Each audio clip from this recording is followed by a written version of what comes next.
Okay, so today is December 26, 2023, and this is North America, Canada.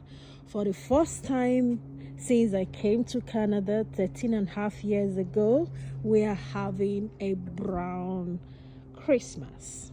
It was like this yesterday and today, and in fact, for the past 2 weeks, it's been like this. It's shining. Look at the sun there. Look at that gorgeous sun. And I'm loving it. I am so loving it. Look at, no snow, no flurries.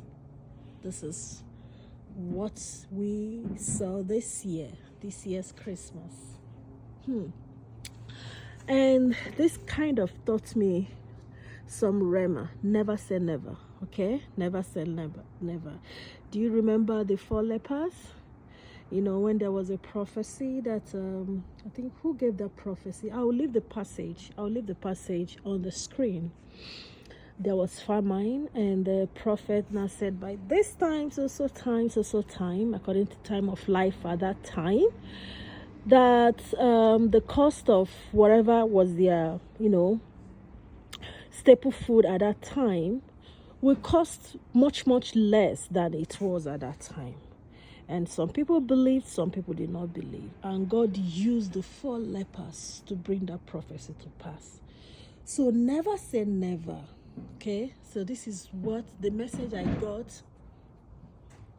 got from this year's winter. Who will ever believe? Like, if anyone ever told me, would there be a brown Christmas in this country? I would be like, the Canada I know is freezing cold. Like, the weather that I know that I came to meet is colder than my deep freezer. But God will always make that impossible situation in your life to be possible.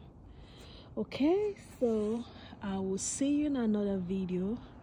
Stay blessed, remain positive and hopeful, and remember that the God who created heaven and earth is still in the business of doing miracles. Never give up.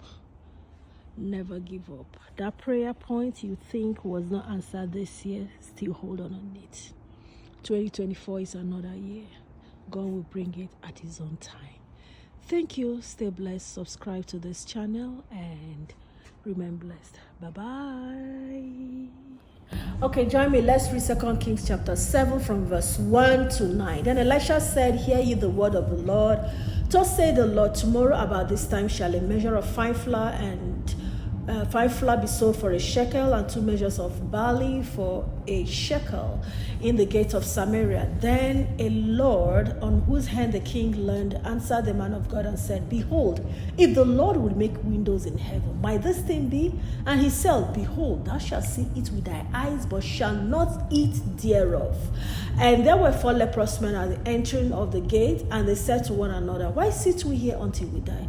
If we say we will enter into the city, then the famine is in the city, and we shall die there. And if we sit still here, we die also. Now therefore come and let us fall into the host of the Syrians. If they save us alive, we shall live, and if they kill us, we shall but die. And they rose up in the twilight to go into the camp of the Syrians. And when they were come to the utmost part of the camp of Syria, behold, there was no man there, for the Lord had made the host of the Syrians to hear a noise of chariots and a noise of horses, even the noise of a great host. And they said one to another, lo, the king of Israel had hired against us the kings of the Hittites and the kings of the Egyptians to come upon us. Wherefore they arose and fled in the twilight, and left their tents and their horses and their asses, even the camp as it was, and fled for their life. And when the lepers came to the utmost part of the camp, they went into one tent and did eat and drink, and carried then silver and gold and raiment, and went and hid it, and came again and entered into another tent, and carried thence also, and went and hid it. Then they said one to another, we do not well. This day is a day of good tidings, and we hold our peace. If we tarry till the morning light, some mischief will come upon us.